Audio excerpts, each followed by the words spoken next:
Please, a warm festival greeting for University of Arizona President, Dr. Garamella. So many good friends getting together around a good cause. Everybody cares about books and authors. And I'm just so proud that we host the Tucson Festival of Books here at the University of Arizona. My name is Suresh Garamella. I'm president of the University of Arizona, and this is my second year.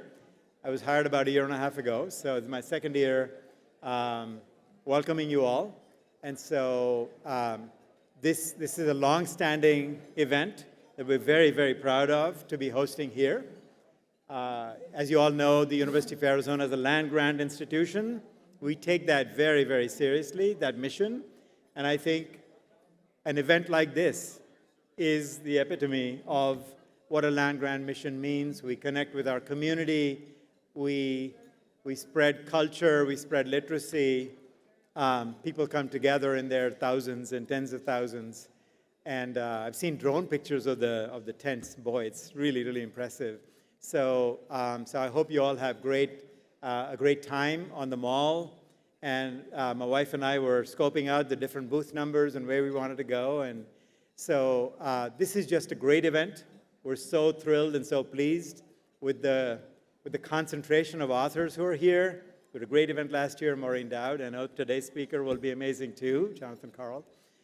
So I just want to say that we view our partnership with the Tucson Festival of Books to be one of our honors. We're very, very pleased to welcome you all to host this event. And let's get on with the speakers who are more fun to listen to than me. But thank you very much. And I wanted to introduce Mr. Humanik, who's the chair of the board. And Abra will come up after him. So I'll yield the stage to them. Have a great evening tonight, and I'll see you all on the mall tomorrow. Thank you.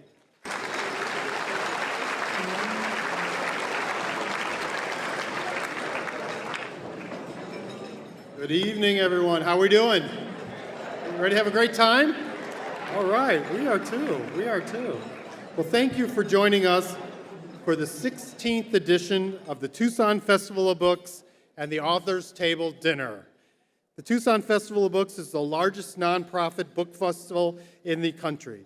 More than 100,000 book enthusiasts will be here this weekend. Furthermore, it's widely regarded by authors as the best organized, most writer-focused event, constantly setting new standards for excellence, and we thank you for all of that as well.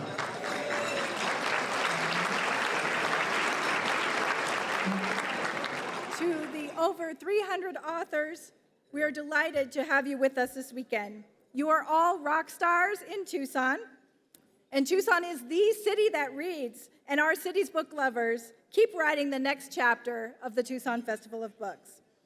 This year, we have another incredible lineup of author sessions, exhibitors, and entertainers.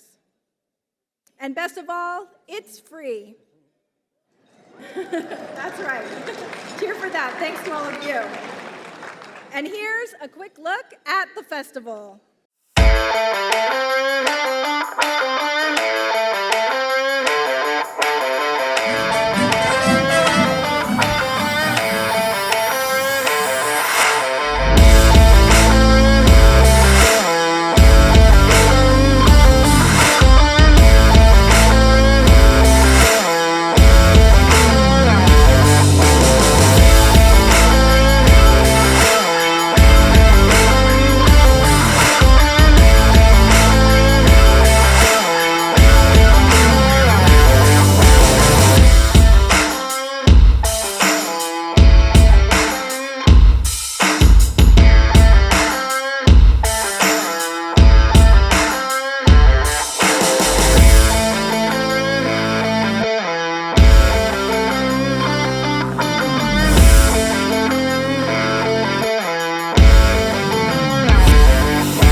What makes the Tucson Festival of Books truly special is that it's far more than a large event. It's a passionate, community-powered effort. Hundreds of volunteers will be greeting and assisting guests throughout the weekend. Organizers and committee members work behind the scenes all year to plan, promote, and bring this festival to life. The Authors Table Dinner gives you that unique opportunity to meet and talk to your favorite authors and is the kickoff to this weekend's activities. Mindy Griffith and Terry Thais Baker, with their committee, made sure the Authors Table Dinner continues to be a Tucson favorite. Great work, thank you.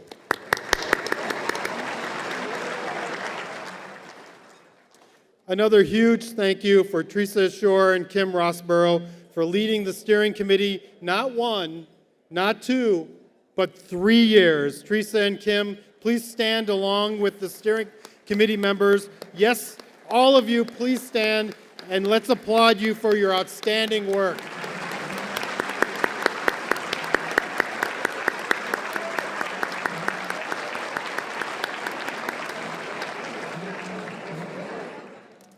This evening, we proudly recognize the sponsors whose support allows the festival to remain free while strengthening literacy across our community.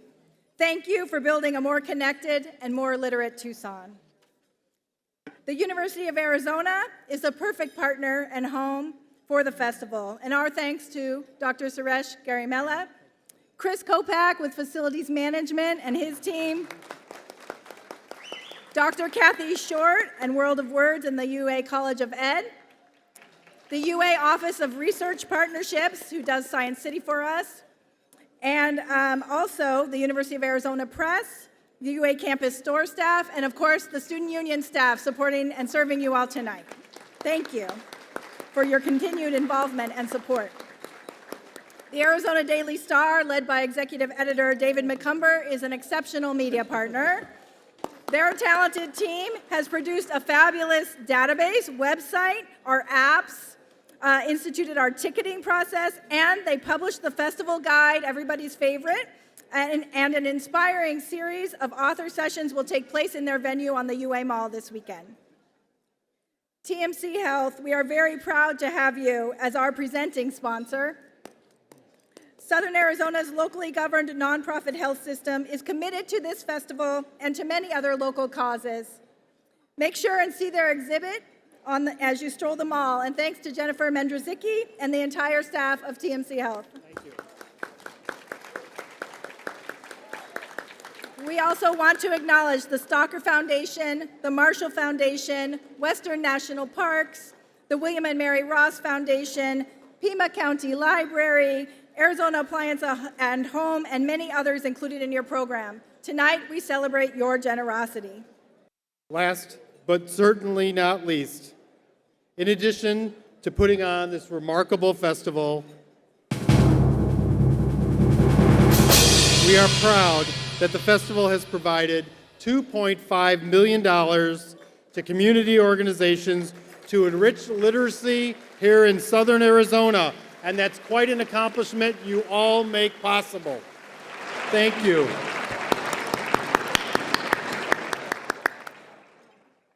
Now it's my pleasure to introduce one of the festival's favorite authors and our MC for the night, Luis Alberto Urrea.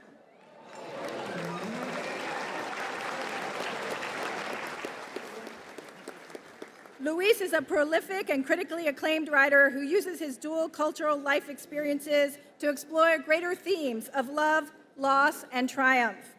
A 2005 Pulitzer Prize finalist for nonfiction and a Guggenheim Fellow, Urrea is the best-selling author of 19 books. Luis, it's all yours.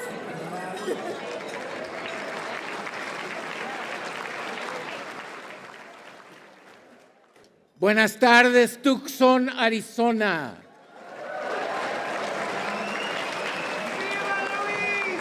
Tijuana in the house. Though there's any ice people in here, what I meant to say was Naperville, Illinois. It's an honor to be here. It's so exciting. I have so many heroes right here. The pressure's on me. Joy Harjo's right there, so I got to do good right now.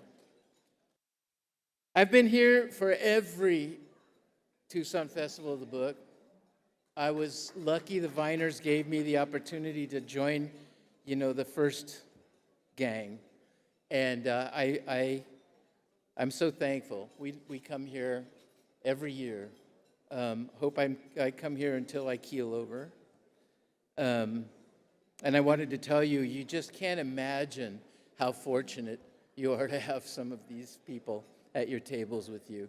One of the people that I worshiped back in the day was Elmore Leonard, the magnificent author. And I was too shy always to talk to him. And my wife would say, go say hi to Elmore Leonard. And I was like, you don't say hello to Elmore Leonard. He's a legend.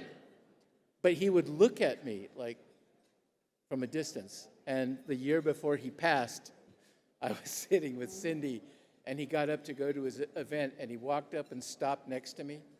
And he looked at me and he went, I was like, and she said, why didn't you say anything? And I said, that was cooler than talking to her.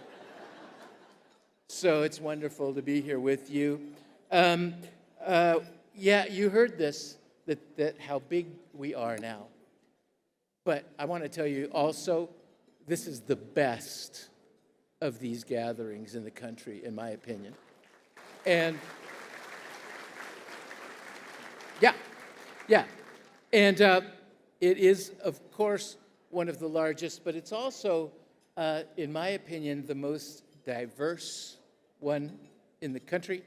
It's the most well-attended in questions of family, of ethnicity, of people just coming to be near literature and writers. It's so touching to us all. And finally, I just want to say this year is going to be, for me, a record, I think. I believe it's going to be one of the biggest we've ever had.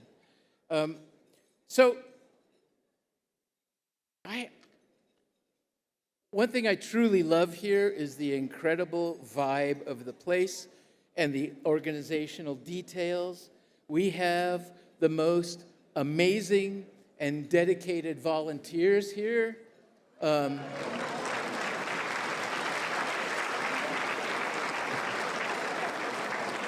I don't know that they always get the honor they should get. We should give them all gold medals because they certainly keep the writers alive. And the most amazing hospitality crews here, which is really beautiful. And the best thing here, Tucson, man. Tucson is unbelievable. And within Tucson, this campus is unbelievably beautiful. So eye candy everywhere, baby. So you should be happy about that. Of profound value to all of us who do this is the sense of harmony within the diversity here. And I'm especially thankful for that. Every voice is heard here, and that makes me really moved as a writer.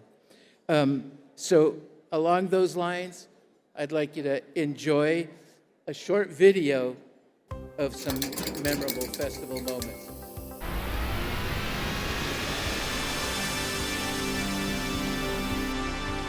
I'm so proud of Tucson because for once, you all look like one gigantic New Yorker cartoon. When do we eat? He's not funny. When will he shut up? I'm here just to hear Jance. In 1964, they wouldn't allow me in the creative writing program because I was a girl.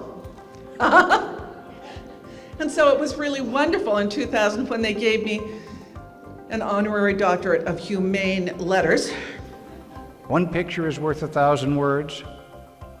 You give me 1,000 words and I can give you the Lord's Prayer, the 23rd Psalm, the Hippocratic Oath, a sonnet by Shakespeare, the preamble to the Constitution, Lincoln's Gettysburg Address, the last drafts of Martin Luther King's speech to the March on Washington, and the final entry of Anne Frank's diary.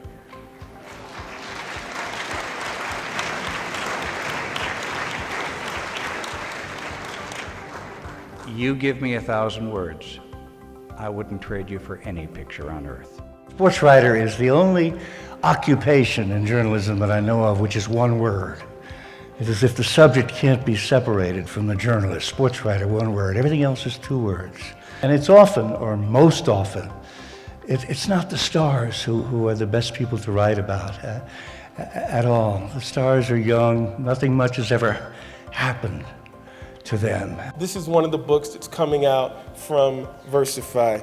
This is for the unforgettable, the swift and sweet ones who hurdled history and opened a world of possible. The Muhammad Alis, the Althea Gibsons, the Jesse Owens, the Jordans and the LeBrons, the Serenas and the Cheryls, the Nana Kwames, the Wayetu Moores, the Reese Whitleys and the undiscovered. This is for the unbelievable, the we real cool ones. This is for the unbending, the black as the night is beautiful ones. This is for the underdogs and the uncertain, the unspoken but no longer untitled. This is for the undefeated. This is for you and you and you and you and you. This is for us. What do we owe the next generation? We fight for our young people. We fight for them to have the truth, because when we suppress that truth, we are leaving things hidden and unseen. We are allowing whole universes to lie silent because we lack courage, and our young people deserve better. I don't think there's another device out there that can stop time the way that a good novel can. I love this feeling of picking up a book, preferably a big one, and living through generations, wars, births, death, and you put it down and it's still Tuesday. Nothing else can do that.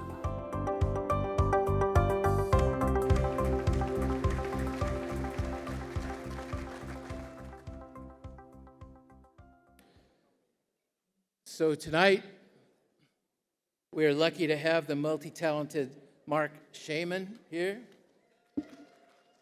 Yeah. He's a composer, of course, a lyricist for films, television, and theater. He's also widely recognized for his collaboration with lyricist and director Scott Whitman, actor Billy Crystal, and the late and lamented Rob Reiner. Marc has cleaned out the supply of awards in America, by the way. He has 2 Grammy Awards,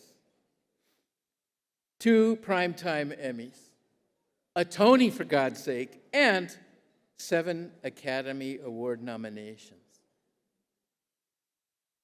Yeah. His new book is Never Mind the Happy. And I wonder if he'll build a new house in his free time, maybe. Please join me in welcoming the master.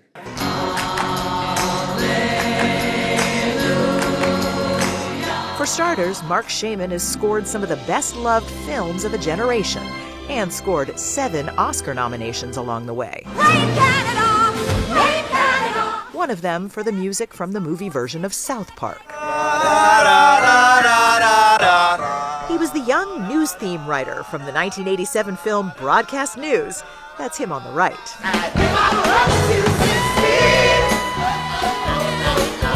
He wrote the music for the hit musical Hairspray and won a Tony, along with his writing partner and former life partner, Scott Whitman. Hello.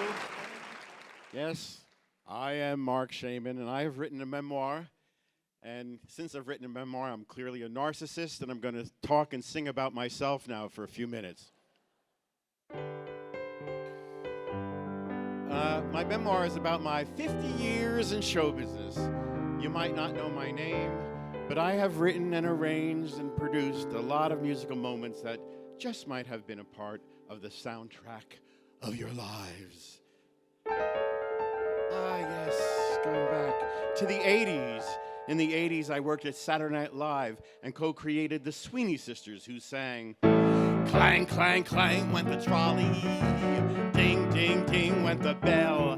Then at SNL is also where I befriended Billy Crystal, who introduced me to Rob Reiner, and I ended up scoring When Harry Met Sally. It had to be you. I was also working with Bette Midler at that time, and I brought her this song for Beaches. Did you ever know that you're my hero? I got a lot of pats on my back for finding the wind beneath my wings and bringing it to bed. But in case you're wondering, nope, I didn't get any royalties. Nope, damn it. Next up, this nice Jewish boy before you was tasked with turning girl group songs into hymns and hymns into girl group songs for Sister Act. I asked the folks at Disney to get me some hymnals, and I spotted this little number. Hail, Holy Queen, enthroned above, O Maria. Oh Maria sounded to me like something 3 Puerto Rican girls on a stoop in the Bronx would be singing, so I turned it into this. Hail, Holy Queen, enthroned, oh, Maria. At the same time, I helped Billy Crystal create all those silly medleys he used to start off his 9 times hosting the Oscars. It's a wonderful night for Oscar, Oscar, Oscar, who will win? I think I know who's not going to win on Sunday. Timothy Chalamet. Anyway, back to bed. I did Hocus Pocus. I put a spell on you. And then we did the First Wives Club. You Don't Own Me. And then the final night with Johnny Carson. Make it one for my baby and one more for the road. And then I got my first Oscar nomination and loss for Sleepless in Seattle. We go together like a wink and a smile. And I got my 4th Oscar nomination and loss for South Park, the movie. Blame Canada, blame Canada. And I got my 7th Oscar nomination and loss for Mary Poppins Returns. Find her in the place where the lost things go. But I also continue to work in television, writing songs like for the TV show Smash, Let Me Be Your Star. And I recently won my 2nd Emmy for co-writing this tongue twister for Only Murders in the Building. Oh, which of the Pickwick triplets did it? Who of the crew would commit this crime? Which little brat made mommy go splat? It's a story pretty gory for a nursery rhyme. But the show that brought me the Tony and a Grammy and will undoubtedly and happily go first on my obituary is Hairspray. You can't stop an avalanche as it races down the hill. You can try to stop the seasons, girl, but you know you never will. And you can try to stop my dancing feet, but I just cannot stand still. Cause the world keeps spinning round and round, and my heart's keeping time to the speed of sound. I was lost till I heard the drums, then I found my way. Cause you can't stop the beat. Ever since we first saw the light, a man and woman like to shake it on a Saturday night. And so I'm gonna shake and shimmy it with all of my might today. Cause you can't stop the motion of the ocean or the rain from above. You can try to stop the paradise we're dreaming of, but you cannot stop the rhythm of 2 hearts in love to stay. Cause you can't stop the beat. You can't stop the beat. You can't stop the beat.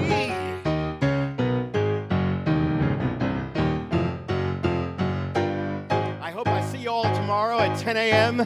And for all you authors wondering how I got this spot tonight, you should have kept playing your piano lessons.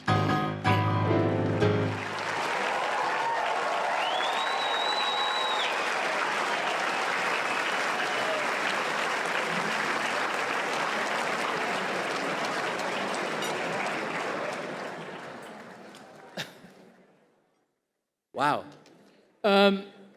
So yeah, remember, tomorrow morning, he's only making that 1 appearance, so get there on time. Check your check your program and make sure you know where you're going. So, hard act to follow. And by the way, you were rocking so hard, my chair was actually bouncing, which I loved. That was so cool. Tonight, we have people we would also like to recognize and thank for joining us here. So I want to begin with the amazing Arthur C., who happens to be Poet Laureate of the United States.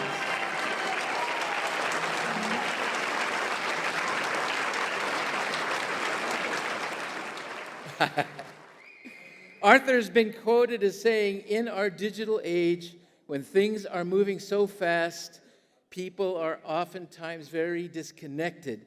Poetry has a vital role to slow us down. The author of 12 books of poetry, I've got them all. Poet Laureate, please stand. Where are you? Woo! Oh my. I'm all fanboyed up here. Maybe you and Marc, by the way, could get together and write a musical at lunchtime. So, also, please welcome cherished personal hero, Congresswoman Adelita Grijalva.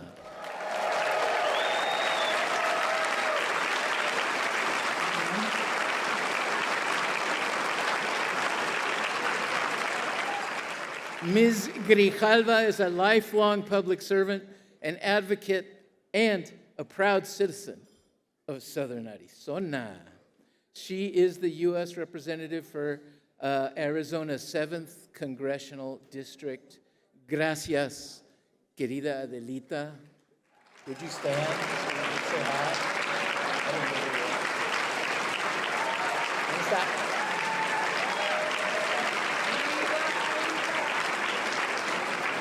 You're a hero. Also here, I'm excited about this, is Tucson's Vice Mayor, and in my opinion, the next President of the United States of America. All right, okay, maybe not, but think about it. Lane Santa Cruz.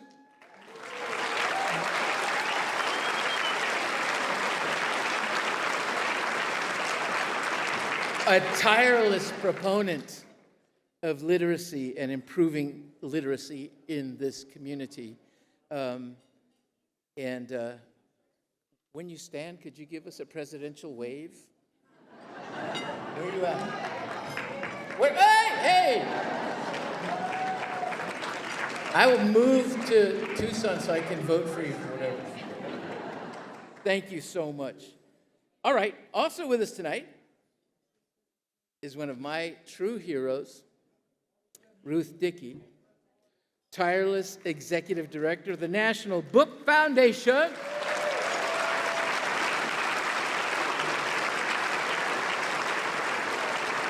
They're in their incredible 76th year, and the National Foundation celebrates the best literature published annually in the United States.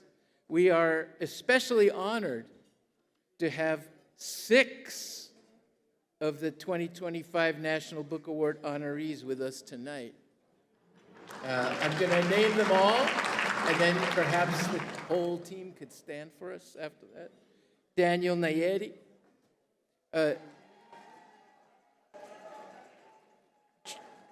Julia Yuffie, Claudia Rowe, Caleb Gale, Richard Sicken, and Maria Dolores Aguila. If you could all just stand up for a moment.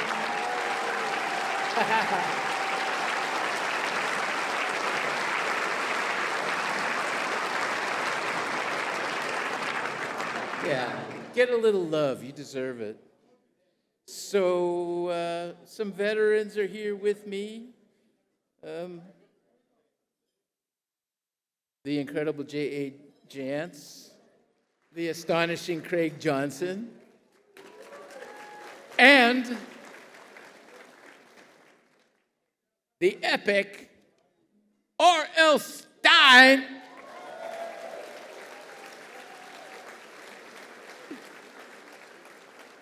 And I'm proud to say my daughter calls him Uncle Bob. I want to thank you all for the wonderful work you do. It's impossible to call up all the authors here, so forgive me.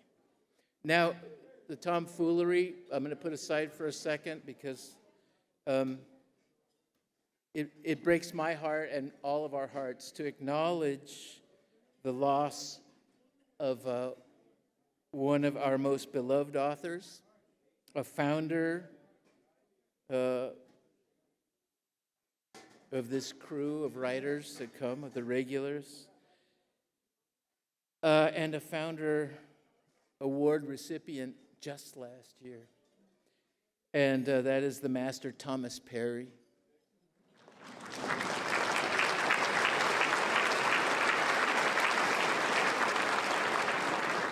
He was an incredible friend to this festival, and he was an incredible friend to all of us. And all who knew Tom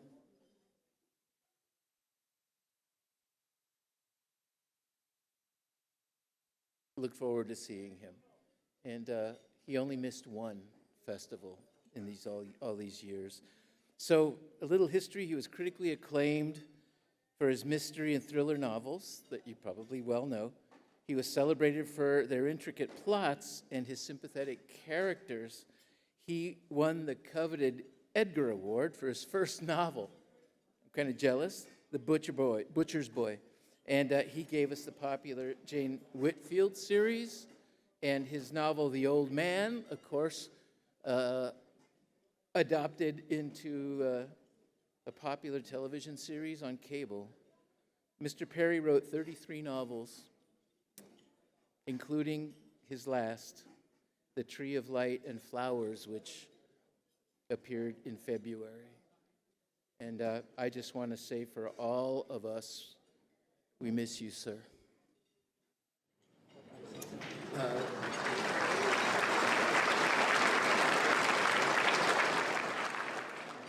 I have a note to hold up my program. I don't have one. But your programs, you may know this if you've been at this dinner before, the programs, take a look at them. One incredibly lucky guest will find a sticker on the back of their program. That sticker makes you the winner, and you keep the book that's in the middle of your table. That's your gift. But here's the deal. Whoever got, who got it? Who got it?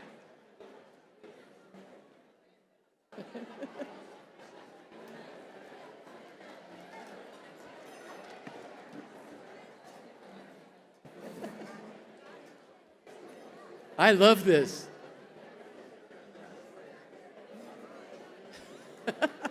All right, so we all found it.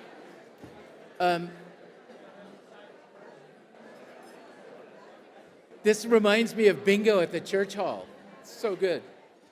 So here's the deal. You win the book. It's for you. And I want to tell you,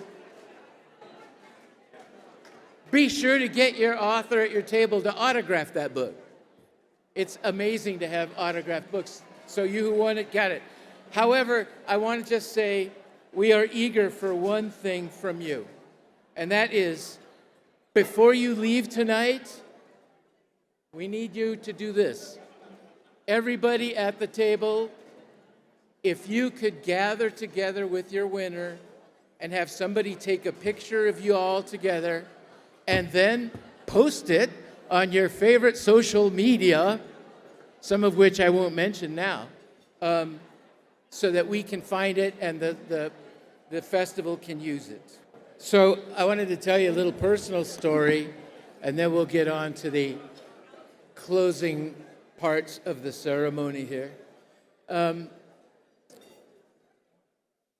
I can't tell you how important writing has been to every author here, and I'm sure to all of you who are the readers or people who dream of being authors. I told you I was born in Tijuana. My mother was American, was a World War II veteran. If you've read Goodnight Irene, that's her story. Oh, wait, thanks. My family was originally, on my father's side, Basque. Urrea means man of gold. And they came during the conquest with the Spaniards. And there were 3 brothers who split different parts of the country. One of them went to Sinaloa, where my family is from. But people always say, well, if you're Mexican, if you were born in Tijuana, why do you look Irish? And we will get to my mom, the American, in a second. But just so you know, and the raza who are here probably know this already, but it's a surprise to a lot of people. Let me tell you about my grandma, Mama Lupita Guadalupe. You know what her last name was? McMurray. So Basque and Irish, Mexican. Go figure. My mother was from New York City. My mother was friends with John Steinbeck when she was younger. Oh yeah, they had an antique store in Manhattan, and one of their clients was Albert Einstein. They called him Al.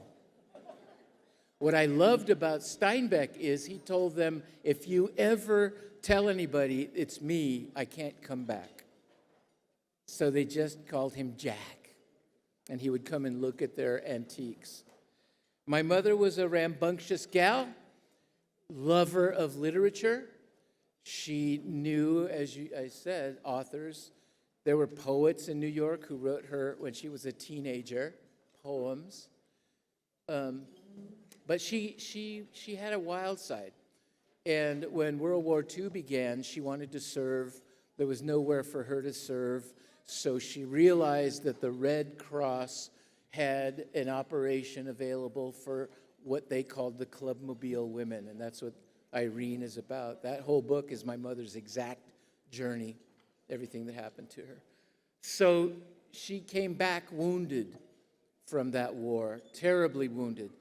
And my father, red hair, blue-eyed, happened to be in the military of Mexico. And Mexico had sided a little bit with the Axis.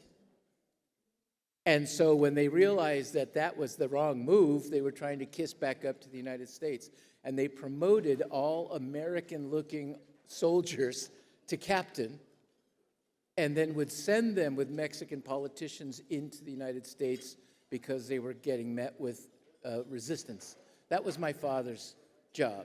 And my father and his guys went to San Francisco.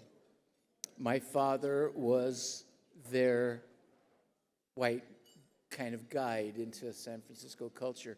My mother, coming back from the war, could not find peace in New York City. Her family did not believe her about the Holocaust. They told her, "Dear girl, you're being so dramatic." It wasn't like that. And she couldn't abide by it. And a lot of the Red Cross women had gone to San Francisco. And the take back then was everything goes in San Francisco. They were free because they had become, without a theory of it, feminists. They had been completely free of male control. They drove their trucks. They went anywhere they chose. My mom, like I told you, helped liberate Buchenwald. So the women said to her, Phil, they called her, Phyllis, join us. She did, and she worked at a jewelry store, I Magnin, at the jewelry department. The generals get there, they go to the consulate, and they say, we would love to have a dance party. And the guy, the consul thought, well, I'm going to have to find women to dance with these guys, and called I Magnin and said, we are looking for American women to dance with the generales at a party. And the manager didn't know what to do. It was 1946, maybe. So he went down to the women in the jewelry department and said, ladies, we're all going to a ball at the consulate, at the embassy, and you're going to dance with Mexican generals. And they thought, well, isn't that interesting? Right? And if you could imagine my mother, she always had a fancy ring, and she would always let it levitate when she was talking. And she always smoked, just for effect. She thought she was Betty Davis. And she'd be talking to you, and you'd say something witty, and she'd say, oh, darling. That was my mom. So she goes to the party. There's all these generales. My mother was accosted by an actor from Argentina. And you writers, you may know this. If you're writing a memoir, think about this, how the stories mutate that everybody tells you in your family. She told me there was a terrible man who was rude to her and flirtatious. Over the years, he turned into Dracula. And he was a beast who would come after her. By the end of the story, he had a cape and hypnotic eyes, was approaching. And that's when my father, muy mexicano, in his uniform, he was only about 5'3", by the way, but looking like John Wayne to her, burst in and said, unhand that woman. Dracula flies out. Knowing Mexicans now like I do, I bet he set it up with the Argentinian. Like, you get her in the corner, y entonces I go in there and I save her. So it worked. And my father, and I like to share this with audiences because people don't know about this much anymore, but my father was the king of what is known as the piropo. Do you know the piropo? Raza knows some. The piropo is the genius of using your talents with words to say something devastatingly powerful and romantic to a woman. It's a compliment that is so enticing, they can't get away. And my father told me, of course, because he's so proud of himself, what his was. You want to know what it was? I'll tell you. He stepped up to her, he bowed to her, and took her hand. And he said, mijo, when you do a piropo, you have to look a little tragic. They love that. You're smitten by the beauty. And he said, I went down to your mother, and I went to kiss her hand. I said, may I kiss your hand? Oh, yes. I bent down, and just before you kiss it, you say the piropo. So you bend down, and then you stop, and you look up sadly. And you say, I did not know lilies bloomed this early in the year.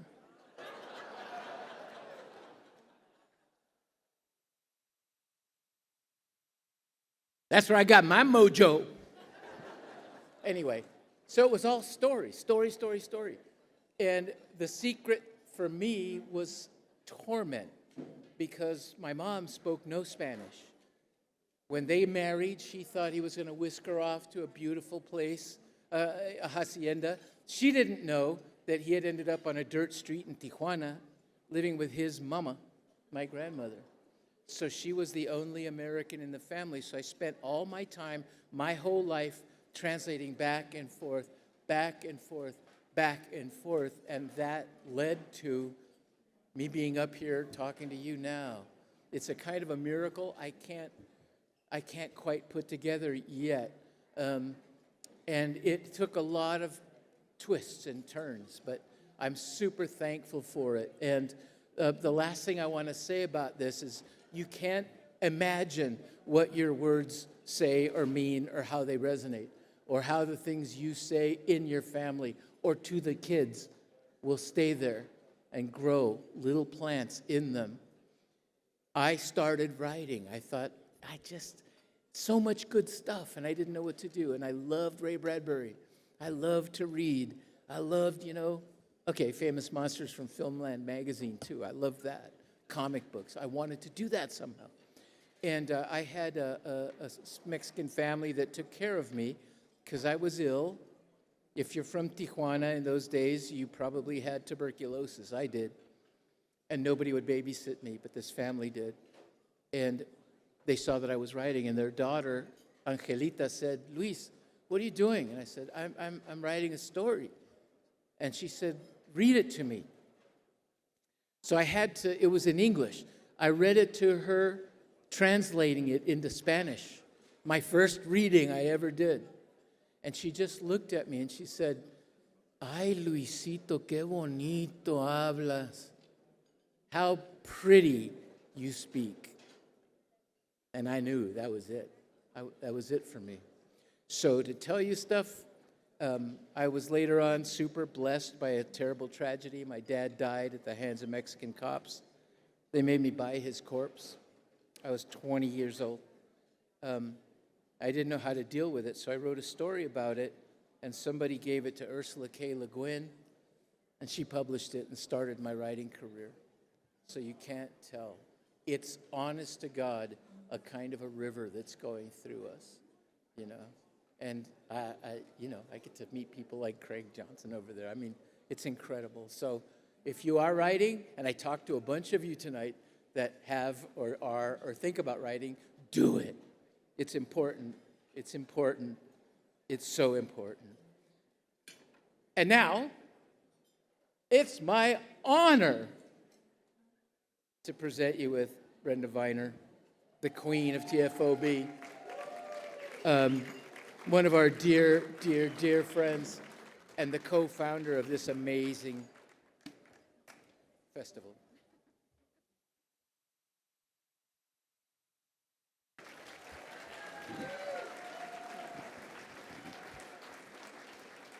Thank you, Louise. Tonight, we honor the storytellers, those who possess the rare talent to make us feel, think, and see the world anew. Joyce Carol Oates put it concisely when she said, "Reading is the sole means by which we slip involuntarily, often helplessly, into another's skin, another's voice, another's soul." From Salman Rushdie to Joy Harjo to Eric Larson, we are awed by the author's passion, talent, and achievements. Their wit, thoughts, and ideas are a wonderful gift to all of us. For those festival favorites like C.J. Box, Jane Levy, Greg Hurwitz, and Carol Leonig, who are returning to the festival, we sincerely appreciate your ongoing support. And to the newcomers, like Linda Castillo, I just met, and Jacob Sobroff, Adrian Young, and Deborah Deason. We hope this is your first of many visits to Tucson and the festival. In 2011, the Tucson Festival of Books established the Founders Award. The award honors literary achievement that has captivated our imagination and whose body of work will be an inspiration to readers, writers, and book lovers. We continue to be inspired by the past honorees.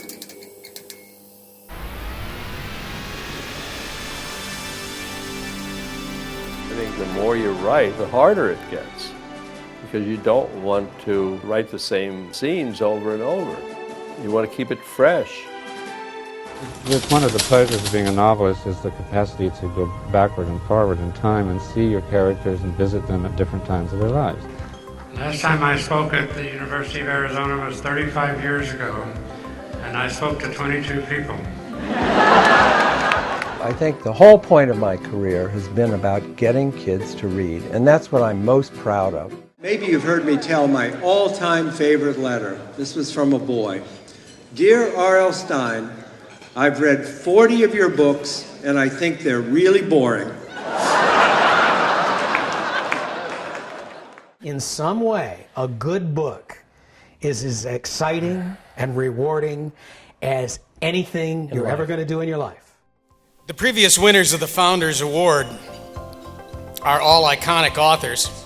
and two of them, Elmore Leonard and Larry McMurtry, are personal heroes of mine.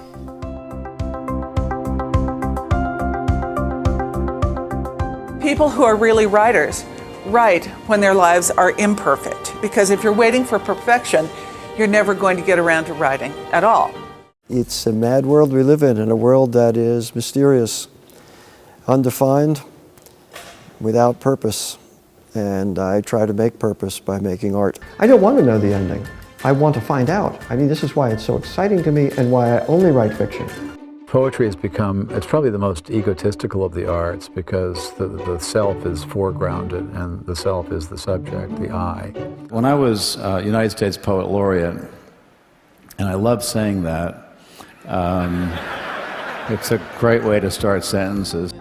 First Latino to get the award.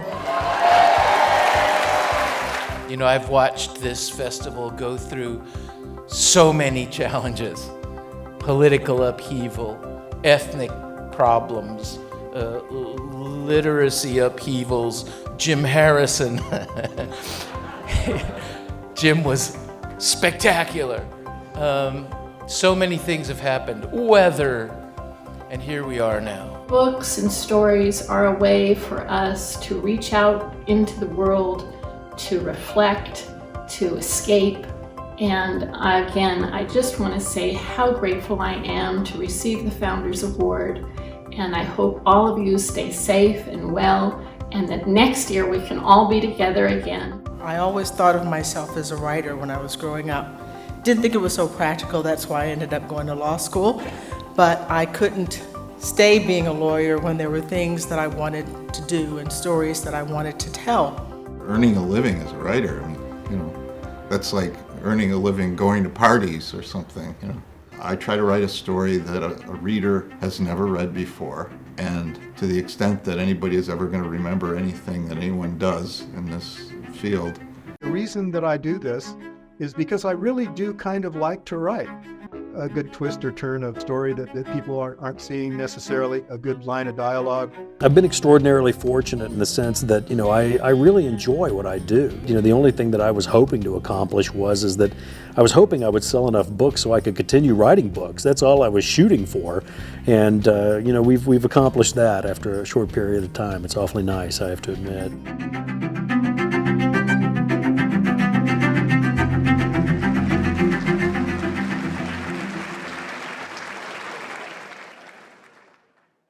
Tonight, we are proud to present the 2026 Founders Award to William Kent Krueger.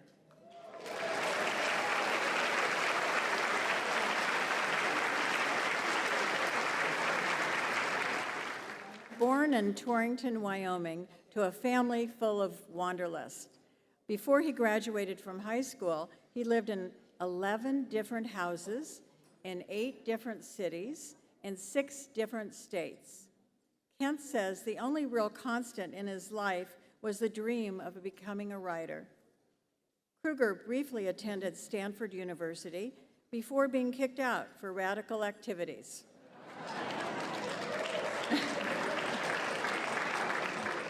After that, he worked a variety of different jobs. Krueger writes the Cork O'Connor Mystery Series, as well as historical fiction. His work has received numerous awards, including the Loft McKnight Fiction Award, Anthony Award, Barry Award, and the Friends of the American Writers Prize.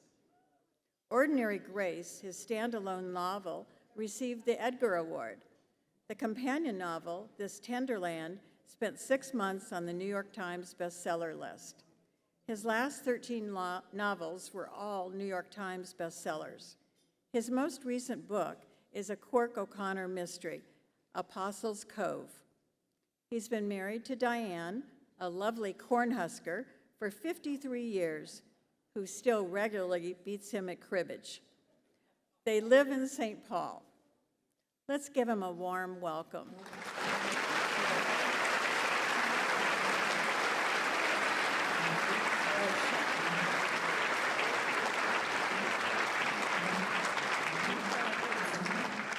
When I was a kid, my father, the English teacher, was always storming around the house, ranting something like, Nobody uses dictionaries enough. Nobody uses dictionaries enough.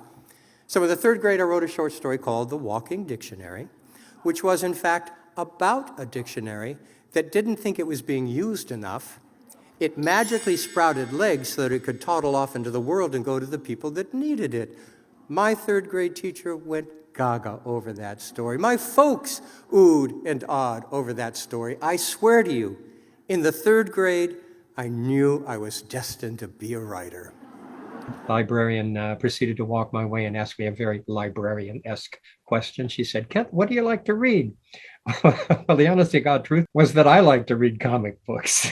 And without batting an eye, she said to me, "Have you ever read The Count of Monte Cristo?" This wonderful librarian turned me on to H.G. Wells and Jules Verne and Arthur Conan Doyle and Jack London and Robert Louis Stevenson, all these guys who wrote these great stories that were perfect for capturing a boy's heart and a boy's imagination. Always at some level, I tried to deal with the whole question of racial prejudice.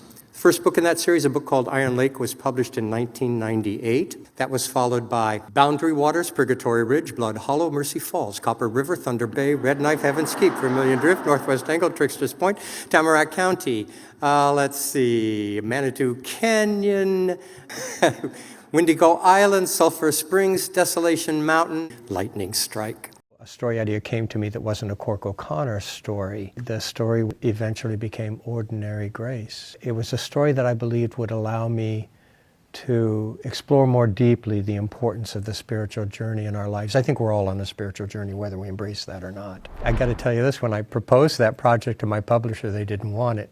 In fact, they called me out to New York City in kind of a panic and set me down and said, "Kent, you have to understand, we only want Cork O'Connor stories from you."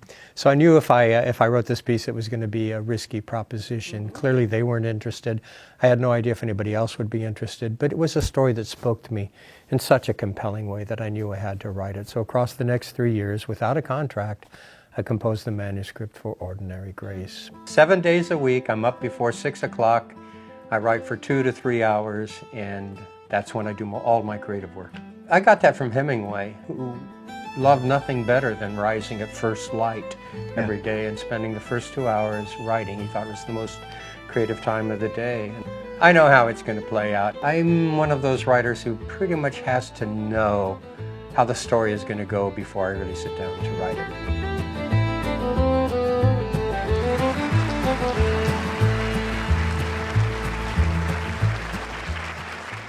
Well, we're very lucky to have Kent here tonight. And the Tucson Festival of Books would like to present you with the Founders Award. And this is a Native Indian American storyteller. The base weighs a lot more than the storyteller. Good? Thank you. Thanks. Do you want to do a picture?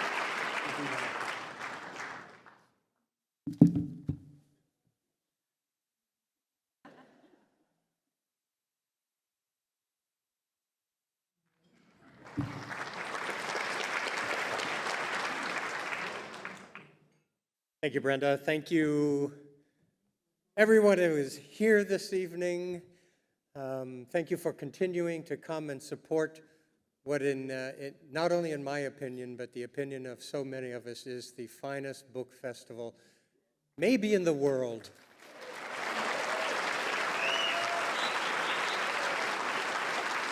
And thank you, 2,000 plus volunteers who make this happen. Let's give them a huge round of applause.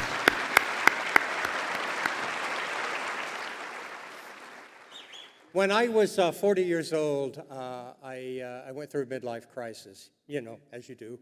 And I had friends who were my age, male friends who were my age, and they were going through their midlife crisis, but they were addressing the issues in some pretty drastic ways. I decided to address my midlife crisis in 3 ways.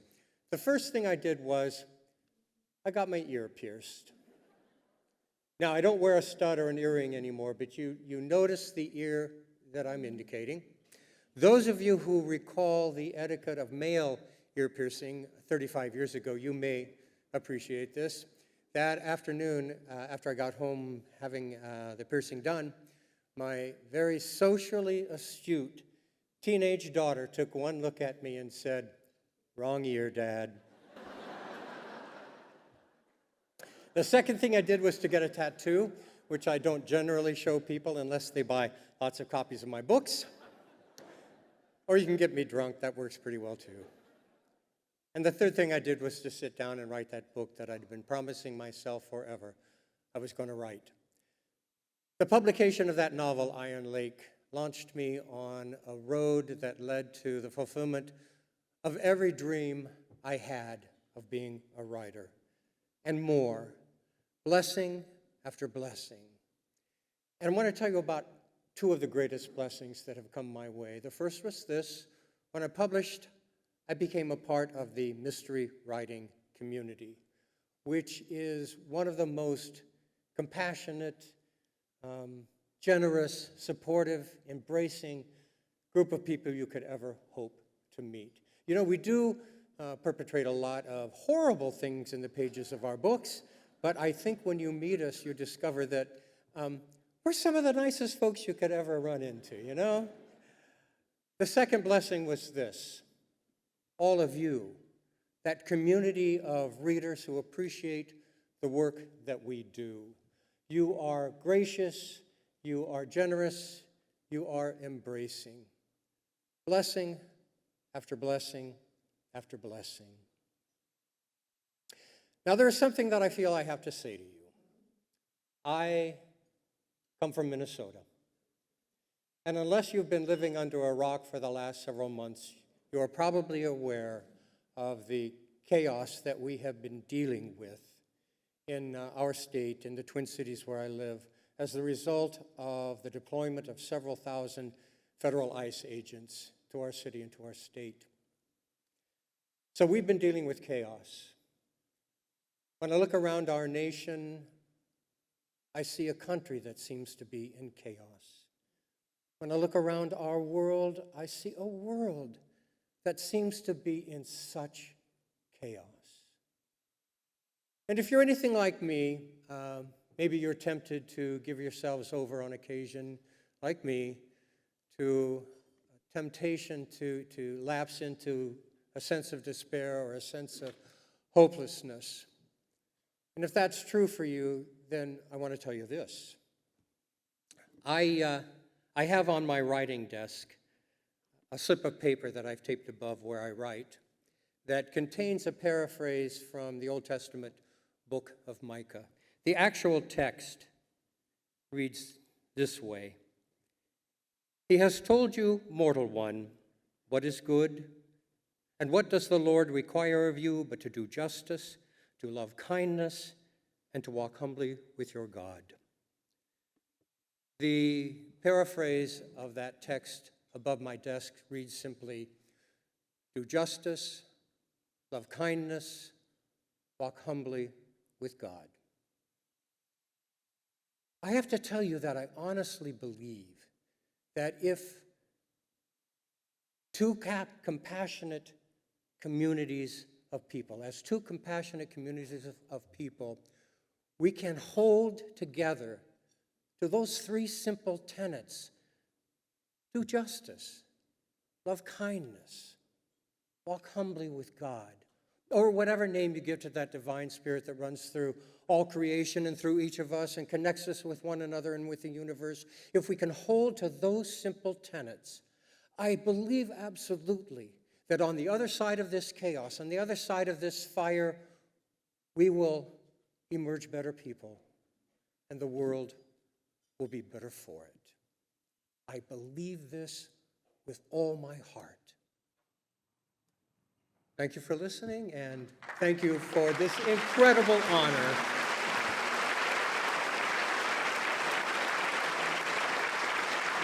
Do I leave this with you? Very good. Thank you. Thank you, Kent. The Tucson Festival of Books is very proud to have Tucson Medical Center Health as our presenting sponsor. They are a terrific asset to the community. With us tonight is Jennifer Mendrozicki, President and Chief Executive Officer at TMC Health. Please put your hands together for Jennifer. Generations have been treated here, have been made healthier here. Any person, any walk of life, everyone gets the same great care. I feel like our team works really hard to make a difference in people's lives every day. And we're going to treat you with the care that you deserve, with support and with love. This is more than just a job for people who work here. It's really about service. Dedication, integrity, community, and compassion. We are incredibly proud of the role we have in serving Southern Arizona. Good evening, everyone. It is my distinct pleasure to introduce tonight's keynote speaker, Jonathan Karl.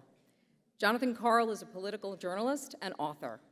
Karl has covered the White House, Capitol Hill, the Pentagon, and the U.S. State Department, and has reported from more than 30 countries, covering U.S. politics, foreign policy, and the military.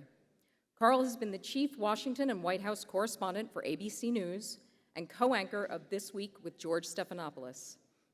Karl has won multiple prestigious journalism awards, including 2 Emmy Awards, the 2024 Urbino Award, and the Walter Cronkite Award. Known for his in-depth political reporting, he has twice won the Joan Shorenstein Barone Award for excellence in Washington-based reporting. He has written 5 books. His most recent book is Retribution, Donald Trump, and the Campaign That Changed America. Please join me in giving a warm Tucson welcome to Jonathan Karl.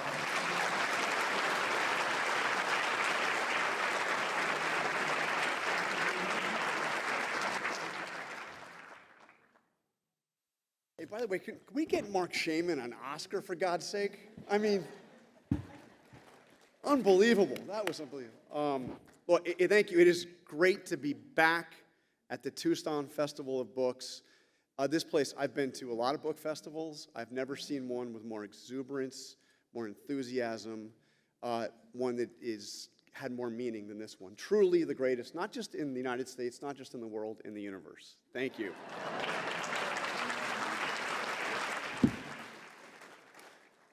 Look, I love books, and I love to be in the presence of so many other people who love books. Most of us grew up loving to listen and to read stories, works of fiction that got at a truth more fundamental and profound that you can get in journalism or nonfiction. As a college student, I fell in love with the works of Kurt Vonnegut and Fyodor Dostoevsky. From Vonnegut, I learned of a substance called Ice-9, so dangerous that a single drop of it released would cause the entire life on the planet to be destroyed. From Dostoevsky, I found a character named Alyosha, who I could relate to. He was thoughtful and kind, diplomatic, a guy who had to contend with 2 intense and impulsive older brothers. I had 3. The stories were not true, but they got at a truth. They forced me to think and affected the way that I looked at the real world. I also loved reading Plato, in part for how he described the quest to find actual truth.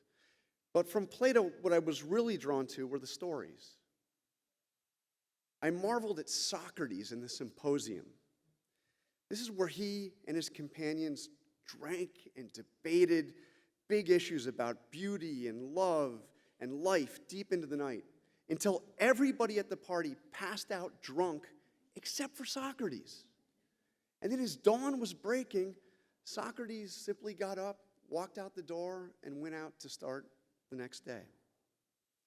Reading Barbara Tuchman, I learned that written history should also be storytelling, factual and compelling. She taught me a fundamental truth about writing that I think about every time a deadline is approaching. Research is endlessly seductive, she wrote, but writing is hard work. There's always more to learn, more sources to consult, more documents to read, but at some point, you've got to stop. You've got to actually write. On the wall in my office, there's a drawing of a writer who influenced me more than any other, George Orwell. The drawing has a quote that's often attributed to Orwell. It says, "In a time of universal deceit, telling the truth is a revolutionary act." Now, to tell a little truth here, Orwell didn't say that. But, it kind of sums up the way he saw the world. Orwell, of course, wrote both fiction and nonfiction, and as much as I liked books like 1984, Coming Up for Air, Animal Farm, it was his essays that really spoke to me, especially Politics in the English Language. I have read and reread that essay and told others to read it many, many times. I read it and reread it, hoping to absorb the clarity with which Orwell expresses his ideas and the precision of his language. Orwell is the least Orwellian writer I have ever read.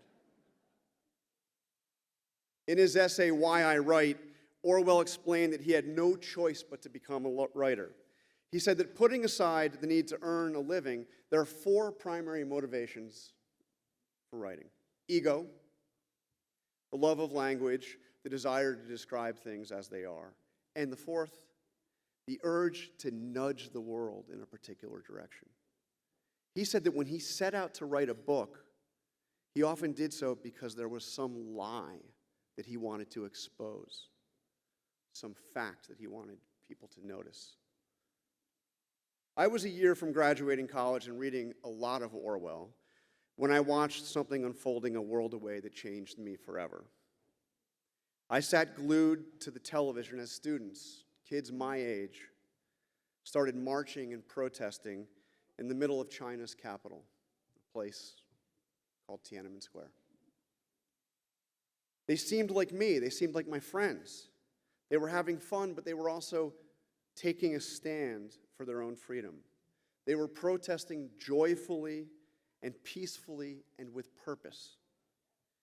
Some of the Chinese students created a large plaster statue of a goddess of liberty, like the Statue of Liberty, but with Chinese characteristics.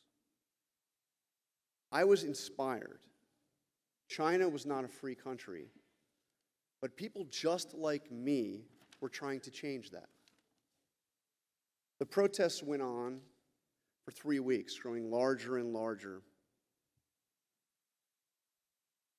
And then the Chinese government decided it was time for them to end. When the students refused to leave, they sent in the army. Peace and freedom-loving students were no match for the heavily armed soldiers and imposing tanks rolling down the square. The students were beaten. A lot of them were shot. It was a massacre. And the reason that I knew what was happening as I sat in my dorm room in Poughkeepsie, New York, was because that there were journalists there, American journalists there, to bear witness. And in my office today, I've got a large photograph of an unknown man, unarmed, carrying only a briefcase, standing in front of a row of 4 Chinese tanks. The photo was taken on June 5th, 1989, as the Chinese army was rounding up the last remaining protesters. To me, it is the most inspiring and terrifying photograph that I have ever seen. Inspiring because it shows the peaceful defiance of one brave soul, silently, firmly courageous. Terrifying because minutes later, the man in front of the tank was grabbed by the soldiers and he was never seen again. My large print of that photo is signed by the journalist who took it. His name is Jeff Widener of the Associated Press. He captured that moment for all time. And when I look at that photo, I think of that one unarmed man's silent courage, but I also think of the journalist who took the picture. We don't know what happened to Tank Man, as he became to be known, but we saw what he did thanks to an Associated Press photographer and to the videographers who were there for CNN, for ABC, for NBC, for CBS, who recorded that quiet act of courage for the world to see. The Chinese government then pulled the plugs on those television networks. They expelled the Associated Press and other news organizations, kicked them out of the country. And if you are graduating from college today in Shanghai or Guangzhou or Beijing, you likely wouldn't know a damn thing about Tank Man. The government has erased the memory, or tried to erase the memory, of what happened in Tiananmen Square, of those protests and of the massacre that followed. I set out to be a journalist because I wanted to be there watching the history unfolding. I wanted to be a truth teller, the good, the inspiring, the tragic. As my career brought me to Washington, I felt both humbled and proud to live in a country where I could ask tough questions of the most powerful people on the planet without fear of retribution. A country with a freedom that Tank Man's country didn't have. A country where the First Amendment to the Constitution guarantees freedom of speech, freedom of the press. A country where a president can't or shouldn't be able to banish a reporter or a news organization simply because he doesn't like a question that was asked or the editorial policy of that news organization.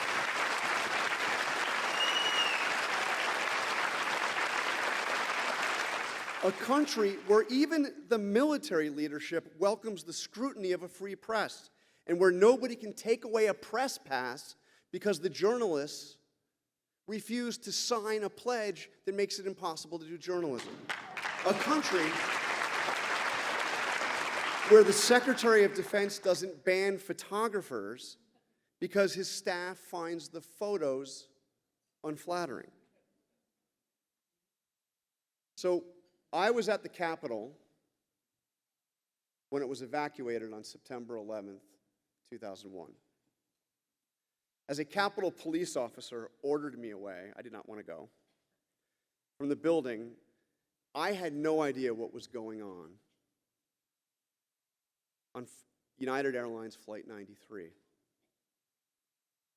As a group of heroes broke into the cockpit and brought down a plane that was likely headed to the Capitol Dome above me, saving countless lives as they ended their own in Shanksville, Pennsylvania. One of those passengers was a 32-year-old software engineer, salesman named Todd Beamer, who was heard saying, "Let's roll," as he helped lead the charge on the cockpit to take out the hijackers. I was there on the Capitol late that night when members of Congress from both parties briefly returned and assembled on the steps outside the building. After a few short speeches from the leaders and a moment of silence, those congressional leaders started to walk away. The building was still closed, but this moment of defiance was not over. A few members towards the rear of the assembled group, including a freshman congressman from Indiana whose name was Mike Pence, started singing "God Bless America." Soon they were all singing. Look, reporters are trained to be skeptical. You know this saying from a Chicago Tribune editor who said, "Chum, if your mother says she loves you, check it out." But as I stood there in the dark, watching them sing that song, I had to hold back tears. I had never felt more proud of my country or more privileged to be on the grounds of the U.S. Capitol. In the darkness of that night, the Capitol seemed to me like sacred ground. On September 12th, Congress did, in fact, reconvene, and I was back at work. I wrote this in my journal the following day. The enormity of what has happened is just now sinking in. I'm haunted by the images of those planes crashing into the Twin Towers, haunted by the images of those so desperate that they jumped from 100 stories just minutes before those mighty symbols crashed to the earth. I look at the Capitol Dome, the single most powerful symbol of American democracy, and I wonder, what if? What if that plane that crashed in Pennsylvania had instead crashed squarely into the Capitol Dome? Just days later, I met Todd Beamer's widow, Lisa, inside the Capitol building. And I brought her in to the House chamber, which was empty. We sat down in the visitors gallery, and for what seemed like several minutes, neither one of us said a word. So we looked down on the House floor, thinking that it might have all been reduced to rubble, if not for the sacrifice of those passengers on Flight 93. Your husband saved this place, I whispered to her. And he saved my life too. It was hard to contemplate her pain and her sacrifice. She was a mother of 2 young boys. She was 5 months pregnant with a baby girl when her husband died in the wreckage of the flight in that field in Shanksville, Pennsylvania. 20 years later, I was at the White House when that same Capitol building came under attack on January 6th. Police officers were beaten. Windows were smashed. People called out for the hanging of the vice president. I was horrified by what I was seeing. The Capitol still felt like sacred ground to me. So I worked hard to document what happened on that day. I reported on it extensively for ABC News. I wrote a book about it. I wanted the world to know, and history to know, the truth about what happened. And there, almost immediately after it happened, were people in positions of power and authority denying what had just happened, pretending that January 6th was peaceful, that we didn't witness a violent attempt to overturn a presidential election for the first time since George Washington took the oath of office. There are people who would like to cover up the truth of that day, just as the Chinese have tried to cover up the truth of what happened in Tiananmen Square. Look, it's been written and said, history is written by the winners. I think that's bunk. History is written by the storytellers. Brutus and his fellow conspirators killed Caesar, but it is Caesar's story that we know. Of course, it doesn't hurt when William Shakespeare is the one telling your story. And we are blessed when the truth tellers are the storytellers. What I don't like about the phrase that history is written by the winners is it implies that there is no real truth, that history is just what the so-called winners say it is. And to me, the biggest lie of all is that there is no truth. It is true that those students in Tiananmen Square tried to stand up for their own freedom and their country's too, and that they were brutally brought down. It is true that terrorists attacked the country on September 11th, and that a brave group of strangers on Flight 93 sacrificed their lives to save the Capitol. It is a lie that Renee Good and Alex Preddy were domestic terrorists.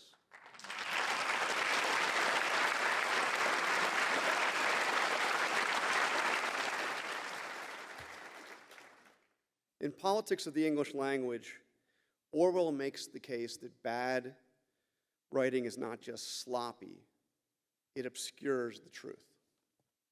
As Orwell writes, political language is designed to make lies sound truthful and murder acceptable, and to give an appearance of solidity to pure wind. Orwell's warning about lies lurking behind vague, bloated language feels almost quaint today. Today, the lies are in bright neon lights, declared by people in positions of power. The lies are loud and brazen. War is peace. Ignorance is strength. So why do I write? Why did I set out on a journey that has now had me write 4 books over the last 6 years?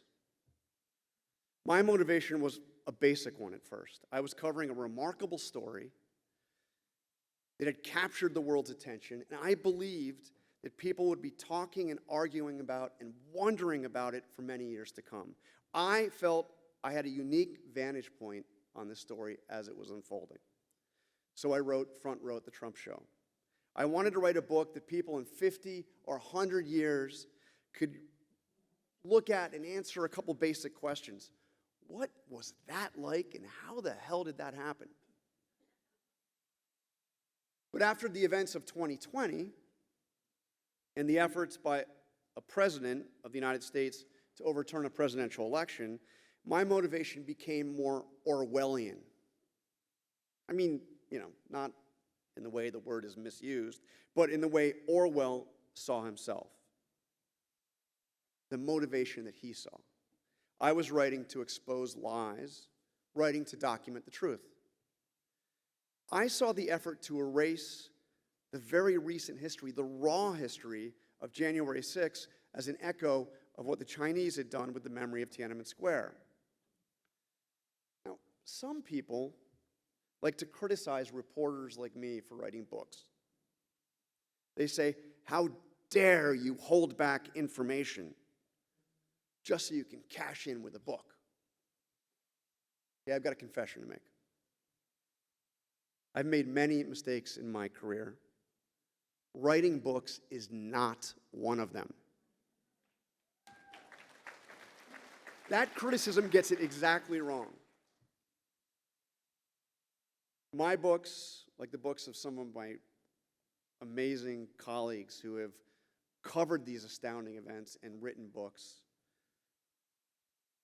make news. But when you learn something in one of these books, it's not because I've sat on information that I already had.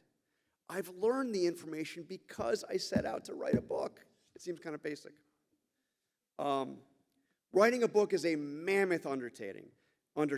When a serious journalist sets out to write a book, they go back to events that they were covering in real time to learn things that you couldn't find out when you were covering the story, to talk to people who wouldn't talk to you when the events were unfolding, to get a hold of documents that you couldn't get a hold while the story was breaking. Working on books, I set out to ask questions I couldn't get answered at the time, to talk to those people who wouldn't talk to me when it was going on. I love my work as a television journalist. I love my work as a print journalist. I'm amazingly blessed to be at that front row to history and see it all unfold. But make no mistake, the most important work that I have done in my life has been writing those books. Thank you very much, and thank you for having me at the Tucson Festival.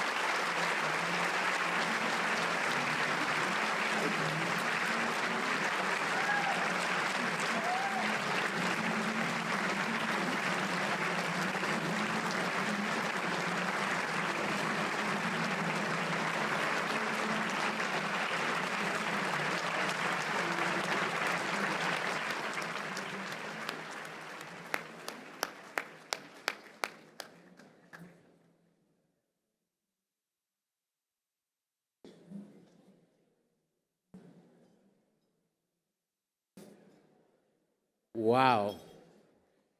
So, this brings us to a wonderful end. Thank you for being here. Thank you for attending. It's been lovely speaking to you. Thank you to everyone who spoke here tonight. Go out tomorrow and have a wonderful time. Check the schedule. Don't miss who you want to see. Get there early. And if you see me, say hello. Thank you. Good night.